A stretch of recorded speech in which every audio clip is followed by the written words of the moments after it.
I moved to Washington in 1997, probably before some of you were born, and I started calling myself an information architect pretty soon thereafter. I was working for a large internet consulting company, US Web. Anyone remember it? US Web?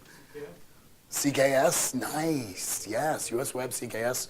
We merged, we became a company called March 1st. Does that sound familiar? Yeah. I've been doing information architecture for a while, I guess, and one of the things that always appealed to me about IA is that it served as kind of a hub, kind of a central point in the entire design process. Has that been your experience as well?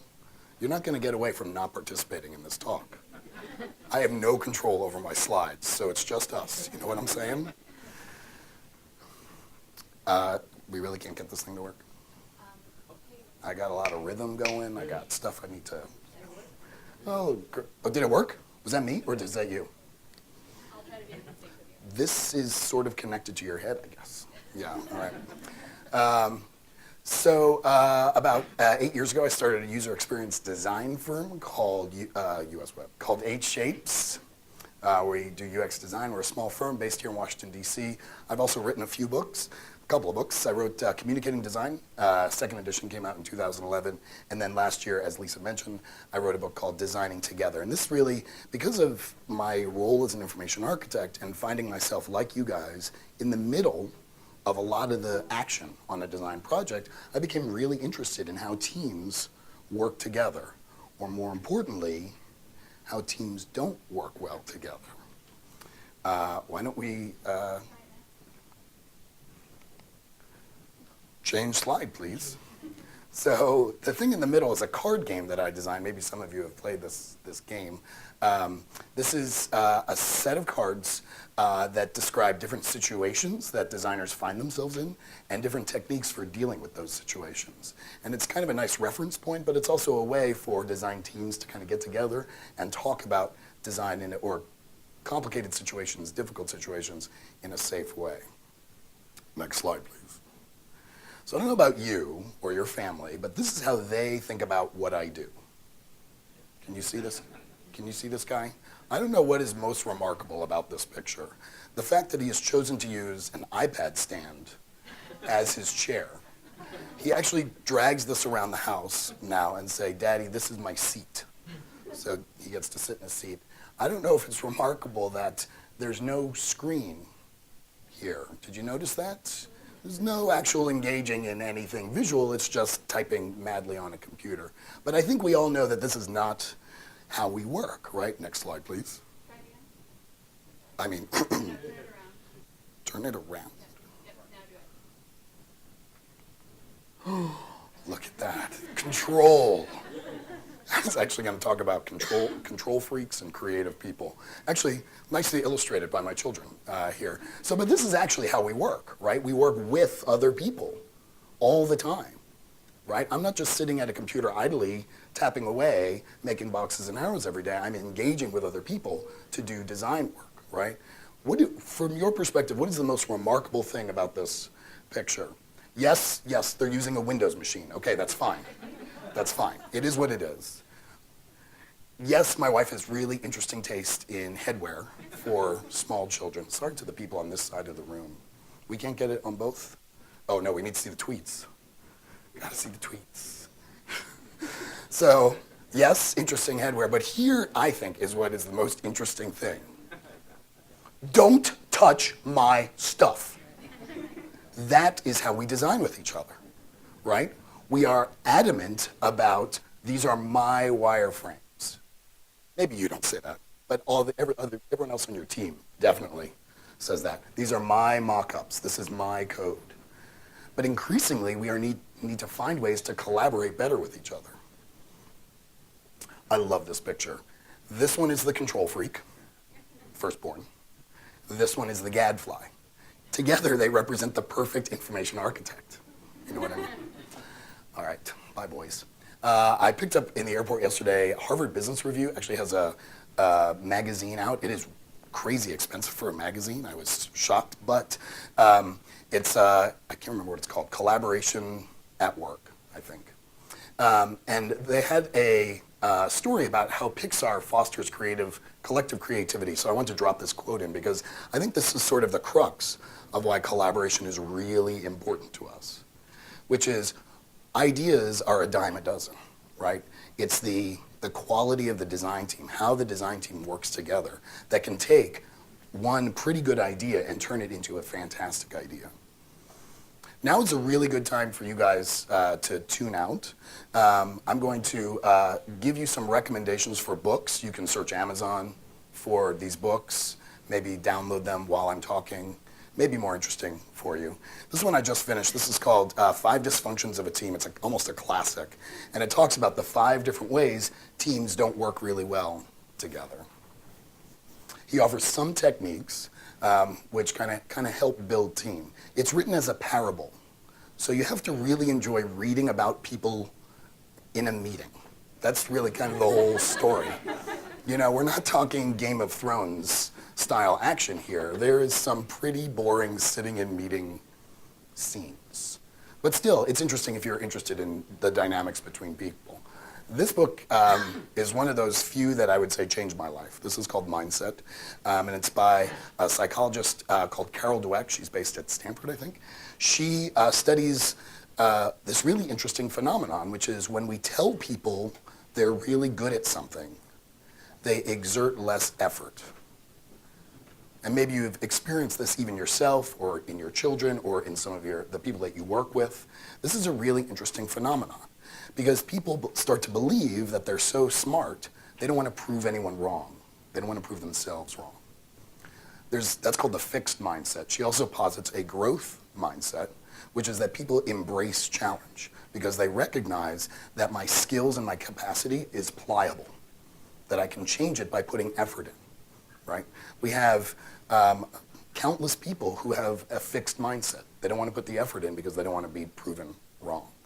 And one of the more interesting things that I've had to confront as a manager and a business owner is helping people cultivate, even myself, a growth mindset. So I highly recommend this one. And then for a good general book on collaboration, I really like these guys. One guy is a formal federal judge, and the other is a social worker or a psychologist. And they talk about kind of different ways of dealing with collaboration. And they specifically focus on, oh, hi. Hi, right-hand screen. You joined us. Thank you.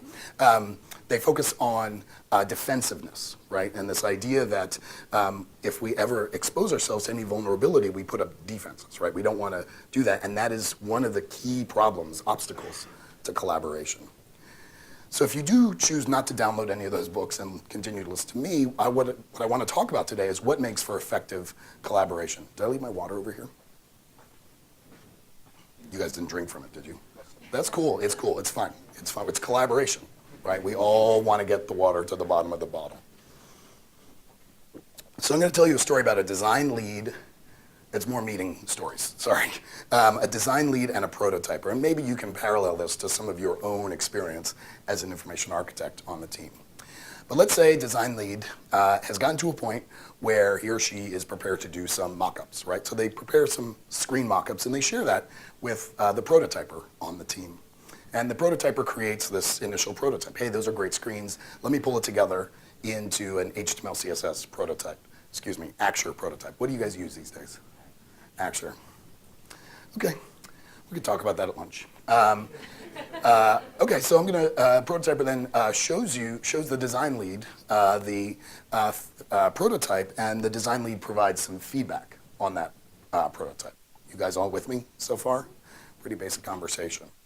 Then the prototyper says, hey, that's good feedback. I'm going to integrate that into the prototype. At the same time, the design lead starts to think, you know what? Talking through that prototype gave me some ideas. So I'm going to revise. I'm going to create some new mock-ups. At the same time, the prototyper reaches out to his client contacts and say, hey, I've got this new version of the prototype. You want to take a look at it? Meanwhile, they all meet at this big client presentation. You can imagine various substances hitting various fans, right? The design lead will see a prototype that's been changed, right? Because the prototyper has now reviewed this with the client, and the design lead has a different idea in his or her mind as to what this thing should be. And so you can almost imagine this conversation. The prototype goes up on the screen, and the design lead is thinking, this is not what I wanted to do. If they are professional, they may keep that to themselves. And if they're not so professional, they may call each other out in the meeting. Does this story sound familiar? You promise? Okay. I worked really hard on this story. So, anyone have a similar experience recently? Shameful, yes. I was the prototyper. Okay. So here's this horrible process that happened, and really kind of where the blow up happened. I don't know if you can see in the back, there's a terrible, horrible red star here, right, that says this was a pretty big blow up. But let's be honest. The problem happened much sooner than this, right? Maybe the prototyper should have let the design lead know that he or she was going to do an informal client review. And to be honest, maybe the design lead should have let the prototyper know, hey, I'm going to actually iterate on this a little bit. You gave me some really good ideas. And to be honest, maybe the prototyper wasn't meant to do updates based on the feedback of the prototype. Maybe the design lead should have let him or her know, I don't actually need you to iterate on the prototype yet. Let me think about this for a little bit. And maybe the design lead should have been more clear about what the expectation was when they provided the feedback on the prototype. You guys following along here? It goes even further back. Maybe the design lead and the prototyper should have set expectations with each other about what they expected to do, how these activities were going to play out. I've named some of these situations, right? And so I use phrases like excluded from planning, where the idea that the prototyper wasn't necessarily included in the design lead's plan, or lack of a decision maker. Prototyper doesn't know whether he was meant to make those decisions or not. And the design lead probably should have set expectations about what he or she was going to do during the design process. So that's inconsistent expectations. So all of these situations, I've documented probably close to 50 different kinds of situations that we as designers face. When you ask people how do they deal with collaboration, how do they fix these problems, you'll often get a list of tools, right? How many people have asked, well, how do you do collaboration? And then someone says, well, Skype. Skype is right? Or we love WebEx. We use WebEx all the time. That is not an answer to the problems that we just discussed, right? And in fact, it drives me crazy when they talk about collaboration, the first thing out of their mouth is something like Dropbox. We can't survive without Dropbox, right? Because the key here is not the software that you use. It's the behaviors that you cultivate in order to make those tools more effective. My firm, H-Shapes, we're a small company, but we use all of these tools. But it's not these tools that make us effective. Right? It's how we use them and the behaviors that we've cultivated to make that effective. This is what I call the first mistake of collaboration. Wrong, you're focusing on the wrong aspect, right? If you're asking, what can I do to make collaboration more effective, and you say, get better tools, you're not thinking about the right thing. So you might say things like, we need better tools. In order to be more effective collaborators, we need better tools. Or you might say something like, we'll just put collaboration in the project plan. It'll be fine, right? Or this one drives me crazy too. I'm not good at collaboration, right?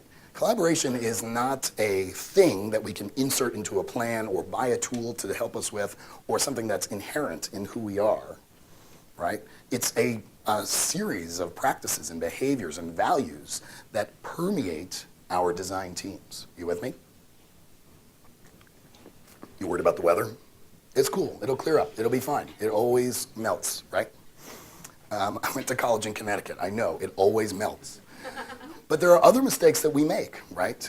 We oversimplify clarification, or we succumb to the myths of clarification. How many people have heard brainstorming doesn't work? This is a common thing that we hear now. Brainstorming doesn't work. What is my response to that? What is your response to that? You're doing it wrong, right? If you can't get good ideas out of a group of people, you need to change how you are going about it. The reason why I was in California just now is we had a design studio. Have you guys ever participated in a design studio? This is a structured brainstorming session right? We told the client, we're going to do brainstorming. And they were like, oh my God, I can't believe we just dragged you guys out here to do brainstorming. Didn't you read that book? Brainstorming doesn't work. And then we set it up. What do you do in a design studio? Anyone who's done a design studio, can you describe it to me? I can tell you're getting bored of my voice. So let's hear someone else's voice. Anyone? Yes?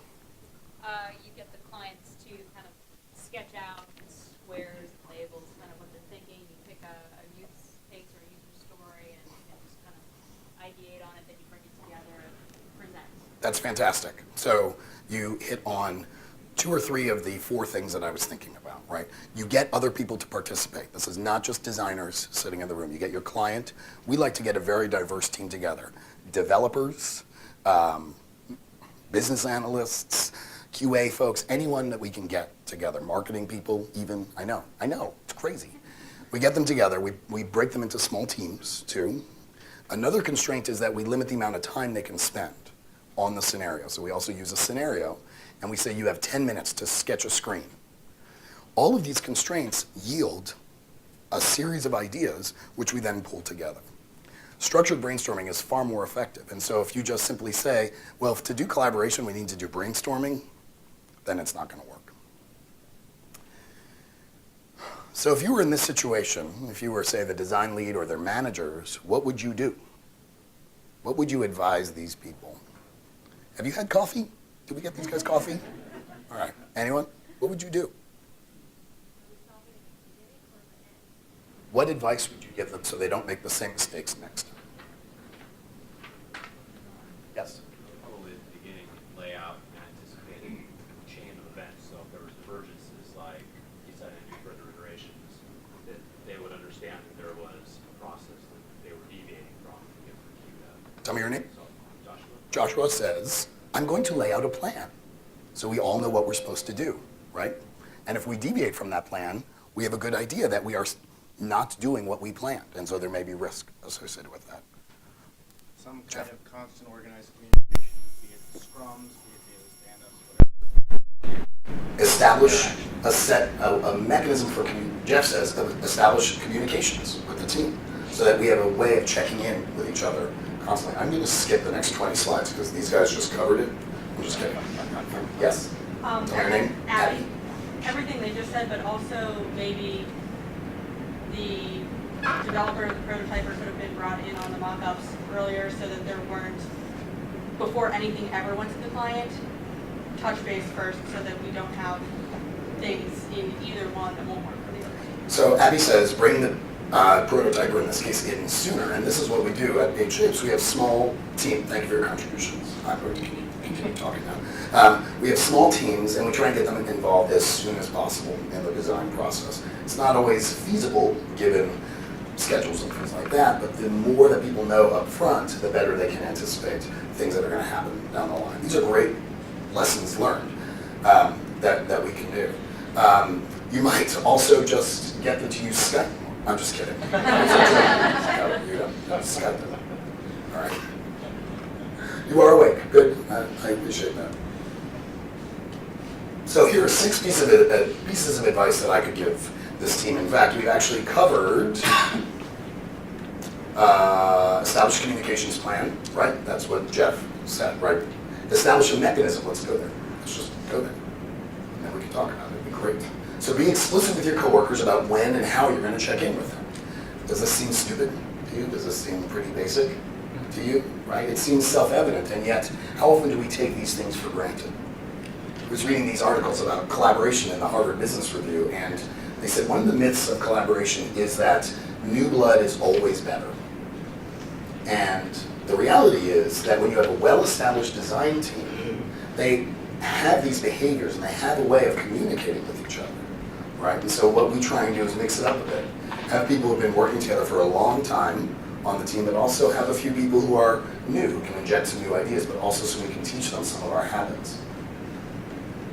So here's some things that you can say. These are not keyholes, these are little people. That is the extent of my illustration skills. Did you have Ed Emberley books when you were children? Ed Emberley books were great, but this was the extent of the people that we learned about. Okay, So since we have such a short time frame, let's just check in every day at 9 a.m. Right? This is not a huge, massive communications plan. This is what I tell my team at the beginning of the week. All right, we are in serious intensive mode right now. Let's check in every day at 9 a.m. just to see where we are. Here's another good one. Whenever you've got something for me to look at, just ping me on IM. I'm establishing expectations about communications, right? Just bother me, interrupt me. I will be there to provide feedback to you. But I want to know when you've got something so we can talk about it. That's one thing the prototyper could have done. Hey, I've got some new updates to the prototype. Do you want to see them before I show them to the client? This could go the other way, too, right? This could be, hey, do you mind if I interrupt you when I have something new to show you, right? It can go both ways, and it can be very micro, right? This doesn't have to be a massive communications plan. Here's another behavior that I like to do is provide a rationale for my decisions. In this case, if the either the prototyper or the design lead had provided some rationale for why he or she was doing these things, they might not have deviated from the design. So some things you might, okay, so this is what I just said. Make sure you have a good reason for making all the decisions on the design project. And some of the ways that we think about this is, so when you get some feedback on the design work that you're doing, you ask people to fill in some of the blanks for you. How did you get here? Why are you giving me this feedback? How does this feedback make sense given everything that we've learned so far? And they may respond, you know what, I had to make a few tweaks based on things that we've just learned in user research, right? Always having a rationale for those decisions. This is sort of like what Joshua said, but instead of defining a set of activities, what we're defining is roles and responsibilities. And this can happen on a very broad level. So at the very beginning of a project, you can be explicit. I'm the design lead, I'm going to be focused on these parts of the project. As the visual designer, Chuck, you own everything related to how the site looks and feels, but we need to have conversations about what those are. The arbiter of disputes is really important. One of the myths of collaboration is that we'll just get a bunch of smart people together and it will be fine, right? That's not true. Good teams need solid, good leaders. So you can say things like, since I'm the design lead, I'm going to be the guy focused on the budget and the project plan in general. But this doesn't have to be set in stone at the beginning of a project. One of my favorite stories is one of our designers, a guy named Chris. He's an information architect, and he was working with a content strategist. You see where this is going? It's a little ambiguous who was doing what. But instead of saying, well, since you're the content strategist, you should do these things, and you're the IA, so you should do these things, they just made a list of everything that needed to get done, and they divided that list up. That's collaboration. Another piece of advice that I would give is to set expectations about performance. This is being explicit about what you expect to see, or what you expect them to do, or how you expect them to participate. Desired outcomes, level of effort, and how their work fits into the larger project. I think part of the problem, and maybe Josh was getting at this with this idea of a process, is the prototyper maybe didn't understand how the artifact that he or she was creating fit into the design project as a whole. So you could say something like, okay, I know you're working on this. My expectation is that I'm going to see something by the end of the week. By saying that explicitly, they can reset your expectations. Actually, this is way too much. Here's what I can show you by the end of the week. Or, you know what, if you want to see all of this stuff, I'm going to need until next Tuesday to get it done. And then, again, this goes the other way, too. If you don't know, if you have some ambiguity about the kinds of things that you're expected to deliver, you can ask, you know what, can you show me an example? Or just show me what they did last time? So I have a good sense of what the scope of this activity is. It is hard for us to ask these questions because they expose us to vulnerable, they make us vulnerable. They expose our ignorance, right? Just a couple more. So communicating progress, actually this is the last one. Bombard status updates, bombard coworkers with status updates. So the idea here is, we have a philosophy at 8Shapes, which is the receiver of the information is responsible for filtering, right? I would rather have more information go out to the team or whoever, or to the client, and have them be responsible for filtering what's important to them. So if you're using a tool, you might say, this task is still in progress, right? Another thing that you might say is be honest with your team or your coworkers. You know what, I know you were expecting this today, but I haven't made much progress. Here's my plan for getting it done. Again, there's an admission of not living up to your expectations here.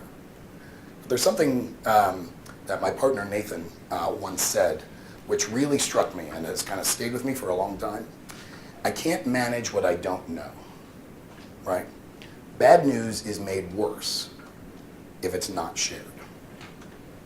So if there's even if it's a small task and it didn't get done, I'd rather know about it so I can figure out how to fix it, rather than not know about it and have substances hit fans later on. Actually, there is one more, and this is probably the most important and maybe the hardest to do, which is you need to be honest with yourself and your coworkers about your limitations, about things that you're not good at and things you are good at. So you might say things like, at the end of a project, the prototyper might say, can you help me understand what I could have done differently next time, right? We can't fix what happened, but I want to know, how can I do this better next time?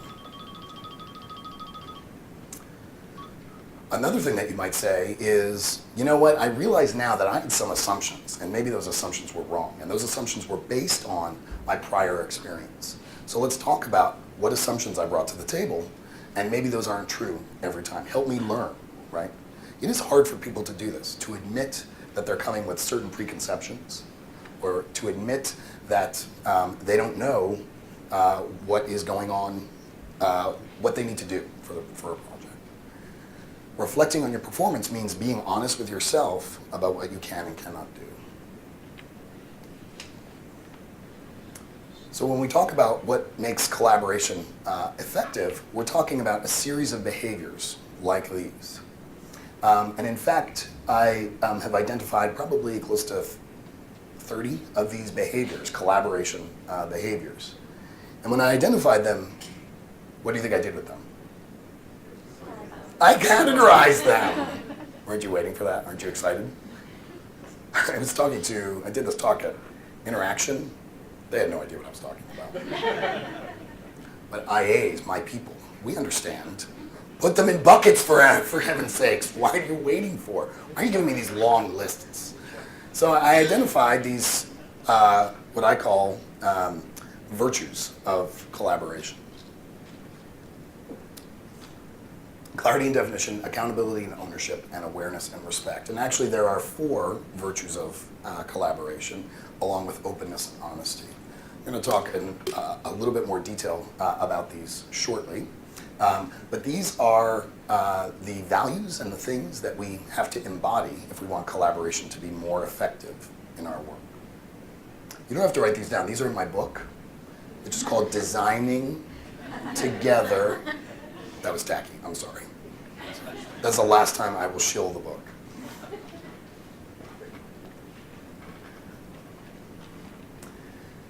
So like I said, there are dozens of behaviors that appear. You notice openness and honesty doesn't have a set of behaviors here, and a large part of that is because it's something that pervades everything. But I kind of want to hear about your stories now. You've heard me talk a little bit about collaboration now. Do you have other techniques that you've used or other situations that you have found yourself in that you have struggled with? Don't be shy. Yes. No. In my particular area, everybody is kind of in their own little offices. There's not really an environment that fosters collaboration. And so what I find is sometimes the things that I wireframe or prototype out, by the time they go through the development, things have changed. And change not always in a good way. So, for example, there was a piece that where a user can do a renewal and cancel folks that have left their organization during that renewal process.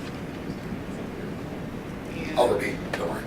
the developer had put in tabs, which was great. This is a 3-step process, and like backlist navigation, progress, it's all there. What it did was when you got to the second tab, it disabled the first one.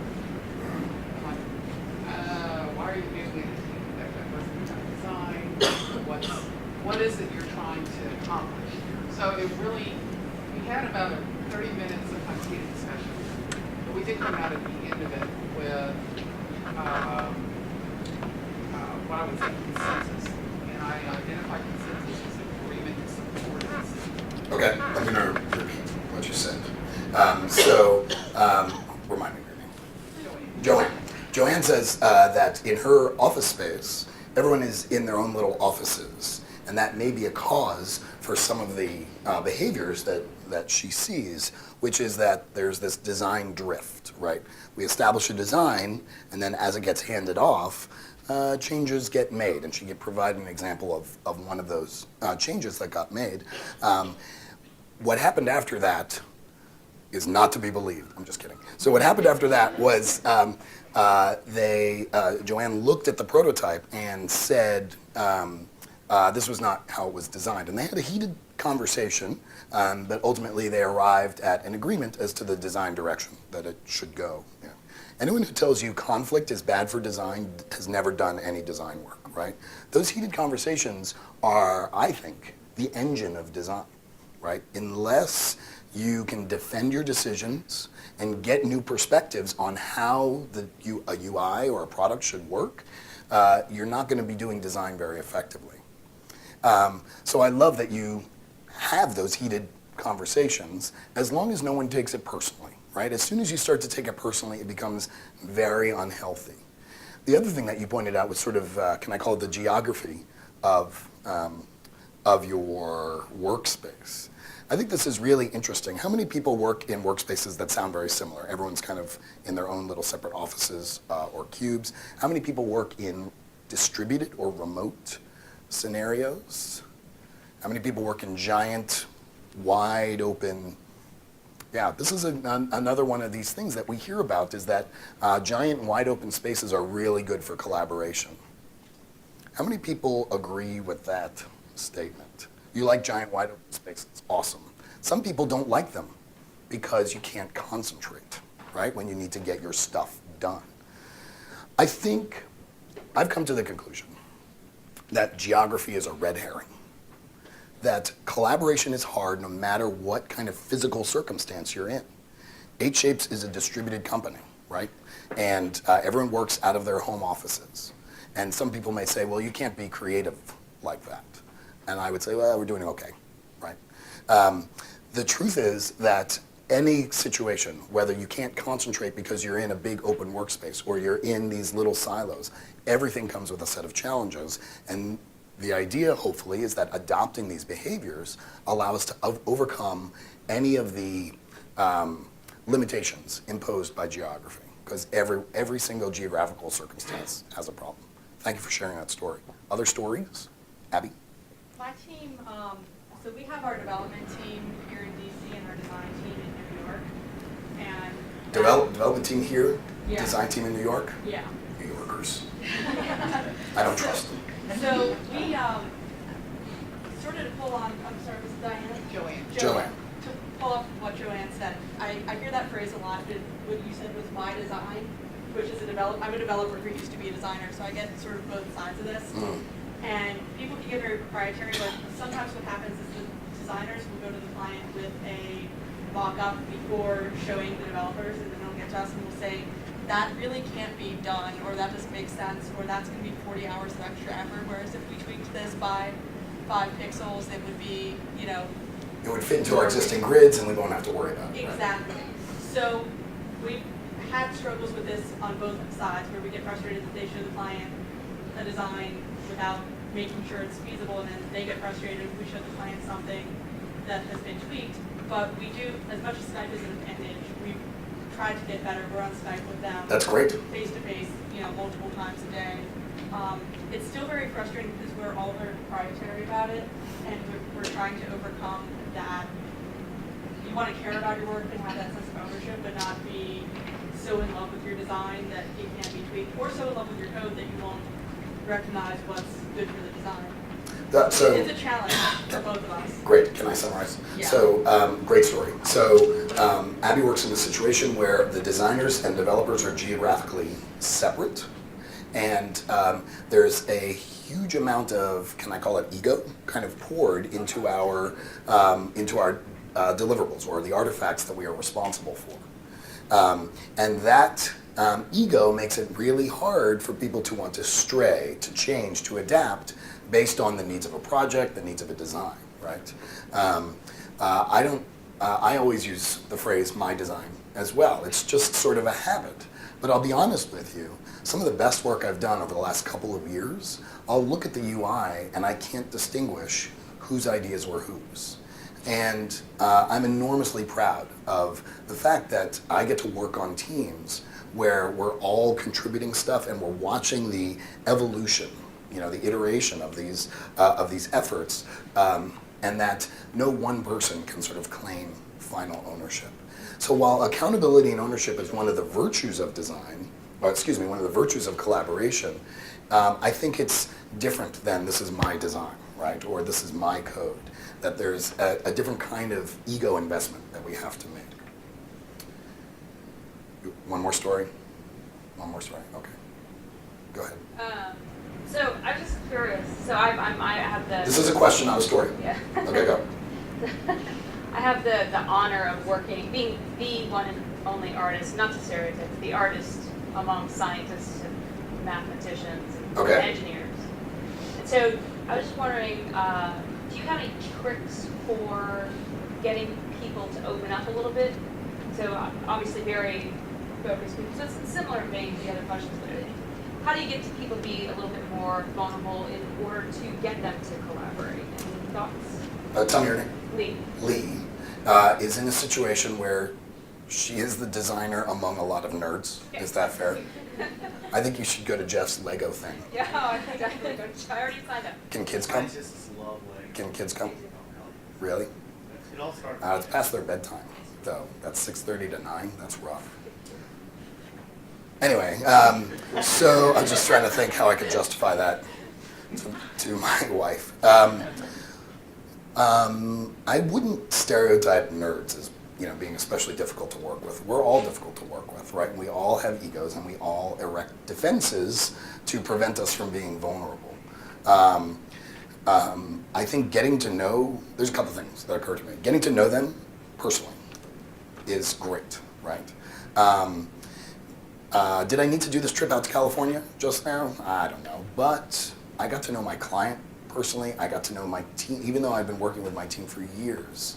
I found out that one guy has 2 brothers and a sister. I didn't know that about him. It's something that they talk about in 5 dysfunctions of a team, is just getting to know them, even superficially, personally. There's something there that kind of starts to break down those defenses. I think the other thing is, and this is hard, is to be vulnerable yourself, right? Lead by example, in a sense. Show them that it's okay, that you're not going to have your feelings hurt when they provide a critique, things like that, right? That you crave feedback, right? And by embracing those behaviors yourself, you show them that it's okay to do that.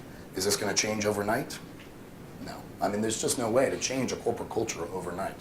But this is a technique I call baby steps, right? Just one little thing that I can do so that maybe it's a little better next time.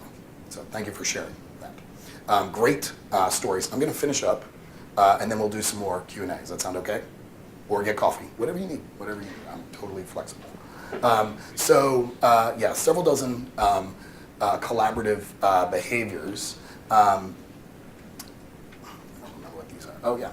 So there are lots and lots of behaviors, but really what this comes down to is being able to articulate ideas clearly and arriving at shared definitions, a common language of different aspects of the project, right?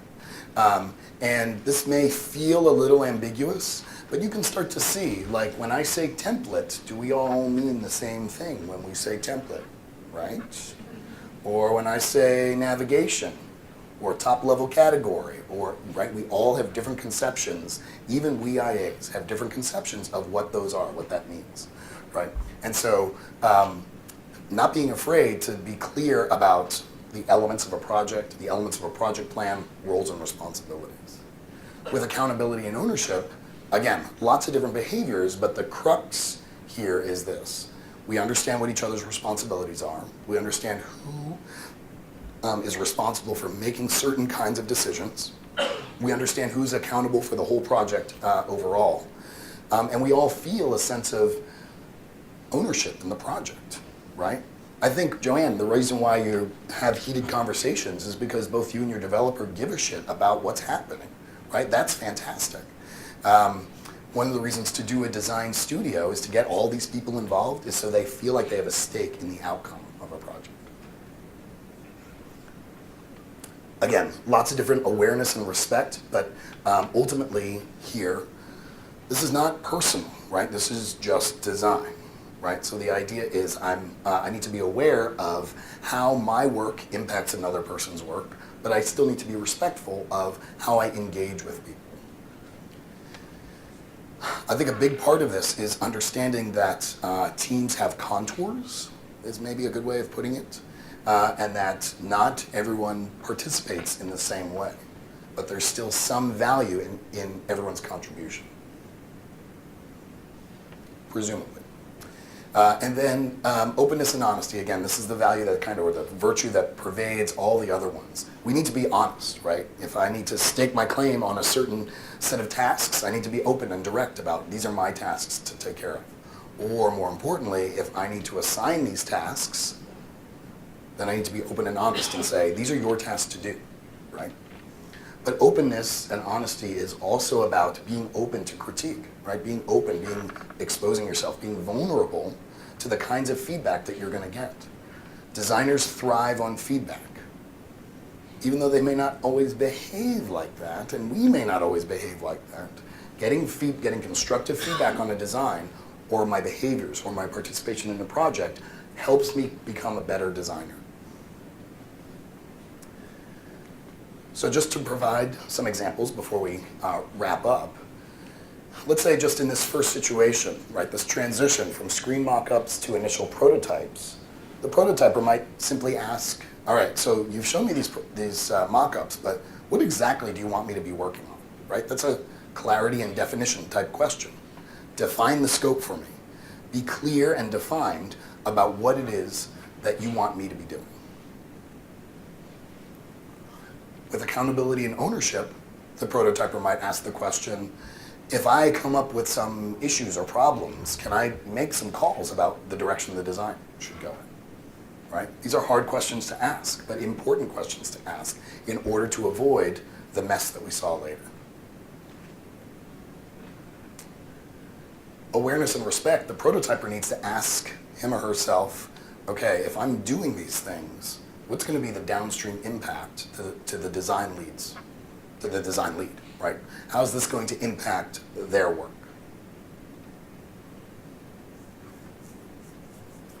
And then the last thing here is openness and honesty and asking the question, have I been clear about everything that I need? Have I closed all the gaps in my knowledge? Have I expressed all of my concerns accurately to the prototyper, to the design lead? So you can see as I start to embrace these virtues, it generates certain kinds of behaviors and questions that I ask. You with me? Do you believe me? It's okay if you don't. So the kinds of conflicts that we embrace, or the problems that we end up having are fine, but I feel like there's an opportunity for us to be far more collaborative and far more iterative and far more embracing of each other on these projects. And I think it's these 4 virtues that can help us do that. So that's all I'm here to say. Please get in touch. I love hearing from people. And I promise not to mention the book. So I'm here to take questions. Actually, you can get the card game. I didn't make any promises about the card game. Also at that URL. My experience, especially recently, is there's always a keeper of knowledge or a keeper of context. I've been on both ends. I've been that keeper and I've been responsible to that person. And what it is, it's like if you're a parent and your kids say, let's set up the lemonade stand in the middle of the street. And you say, that's not going to work, you're going to get run over. And you say, no, because they'll see the lemonade stand and all the cars will stop and they'll all have to get lemonade. And you'll say, no, they won't see it. Well, we'll put up big signs and then they'll have to see it. And finally you say, no, we're going to put the lemonade stand on the sidewalk. And your designers become secretaries or janitors. They're not designers anymore because they don't know that the client has these limitations. They say that their platform will support something, but they don't know their own system. And the designers don't know any of this. And at some point, there's no time to explain why. And Because I'm the daddy, that's why. yeah, that's right? why. Yeah. And My I mom hate had a shirt that. And that said, that's the "Because way I'm it's a mom, been that's working. So what do we do about that?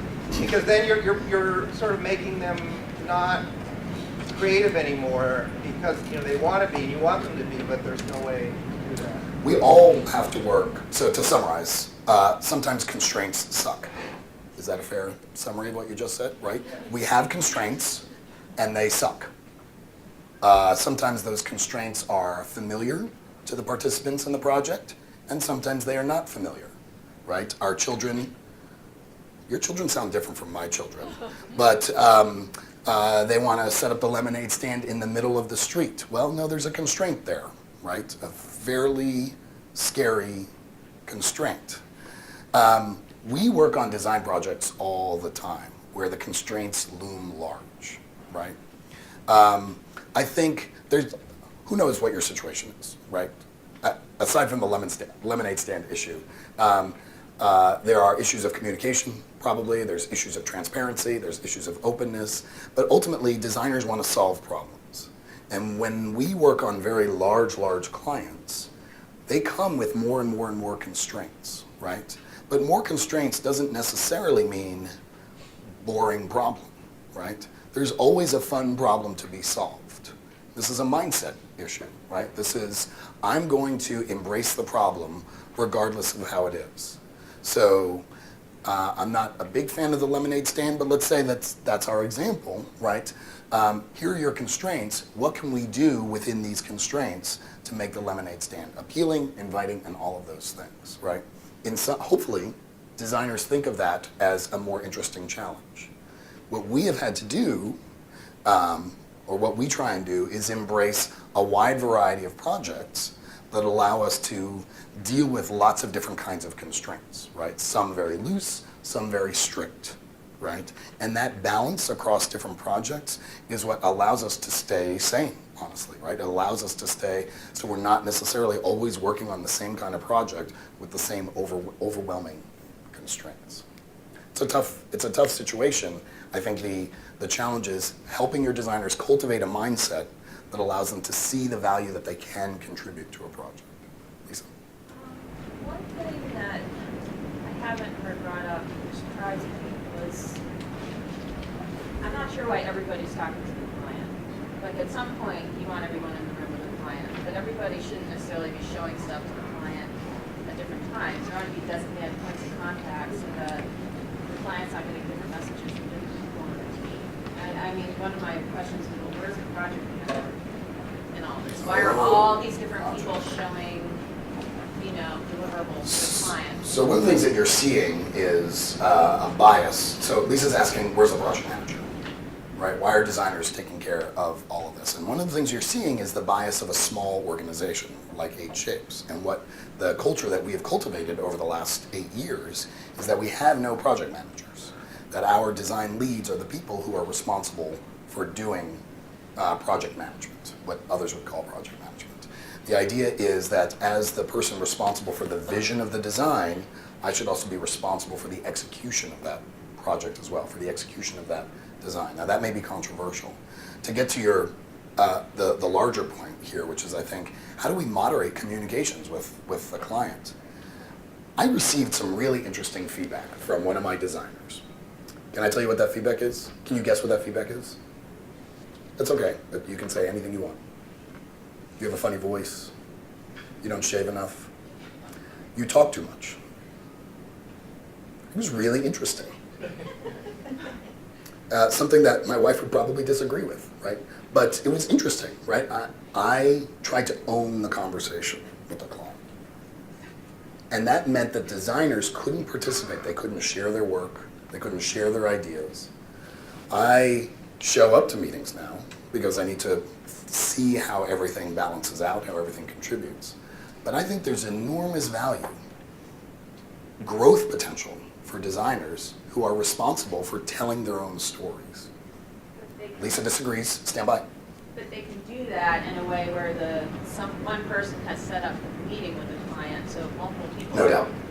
There needs to be someone responsible for the entire narrative of a project. Yes, right? exactly. And in our case, that's a design lead, like me, responsible for that entire narrative. Do I need to control the message at every time? And that, I think, becomes a little bit more interesting. And maybe is something, to get at the earlier point, allowing designers to participate in crafting that message, I think, is enormously important in helping them feel involved. But there is definitely a path or a narrative that a project follows. And there's generally one person accountable for how that happens. Go ahead. I don't know if I have time. Lisa was going to tell me if I have time. When you brought up some of the solutions, I remember a lot of those are usually roles of a project manager. And I find that project managers usually help with setting expectations, setting meetings, and checking meetings. However, as Claude brought up, there's sometimes the challenge that a project manager sometimes becomes the one person in touch with the client. And then that filters too much of what we need to know in order to do a good design. Right. So to respond, so the bottleneck question, right? There's a lot of communications that need to happen. That becomes focused on a project manager or a design lead, right? And then the information isn't flowing, right? Adriana's other feedback was the behaviors that she witnessed here, that she saw here, seem like they're project manager type behaviors. So to respond to that, yes, they are. And I think every designer needs to be, every IA needs to be a little bit project manager. But these are also broader behaviors, right? These are behaviors that we need to embrace to make collaboration smooth across the entire team. I don't know how to address the bottleneck question because that becomes true regardless. I think the kinds of behaviors that we try and embrace encourage us to communicate everything that we learn as quickly and as effortlessly as possible. So this is coupling a transparent behavior with a tool, in our case GitHub, right, where we hear feedback from a client, that goes into GitHub so the entire team can see it. So none of us are ever deficient in our knowledge for very long. I don't know if that addresses your exact concern, but that's what occurred to me. Do I have time for one more? I do. Lisa says yes. Thank you. Ask about some real-world complexities. You've had excellent guidelines for coordinating across the team, across the internal team working with the client. What about, what would you suggest from your experience in collaborating with the client? My clients often, well, they own the product, essentially, and so I do a lot of direct collaboration with them. Sometimes it doesn't go well on their end, but being a lead on my end, I suffer some of the consequences even when they don't execute well. Yeah. And so collaboration with the client, sometimes it's absolutely, in fact, that's how I almost always work. And some guidelines, I think, also apply, but you can't give them roles very easily to perform. So it's a delicate dance. Yeah, so Peter's bringing up a really great point, which is you don't have control over everyone's behaviors. As parents, maybe some of us know this even better. I think this is so true. And I think, I think we're sort of edging into not just how designers behave, how project teams behave, but also how to structure our relationships with our clients. I am, by embracing openness and honesty, I am very clear with people, my clients, about how their behaviors impact my work, right? That's literally all I can do. I can't change them. I don't intend to change them. It's not cost effective for me to change them. I'm not in this business to make any cultural changes at my client. I'm in this business to design great stuff. And so my reaction, I literally have 5 minutes left. my reaction to that is I feel that too. I have clients who don't behave in ways that suggest to me they're actually wanting to get the project done. Oh, can I give you a good example? So I just identified a new situation. I call it the big bad wolf. Tell me if this sounds familiar, right? You're on a meeting with a client, you're in a call with a client, and they're like, we've got to do this way or our VP is going to get mad. If we don't get this done, she's going to be so mad. These little piggies are very afraid of the big bad wolf. They're not making decisions for the good of the project. They're making decisions so they don't get their house blown down, right? It just sort of clicked the other day for me.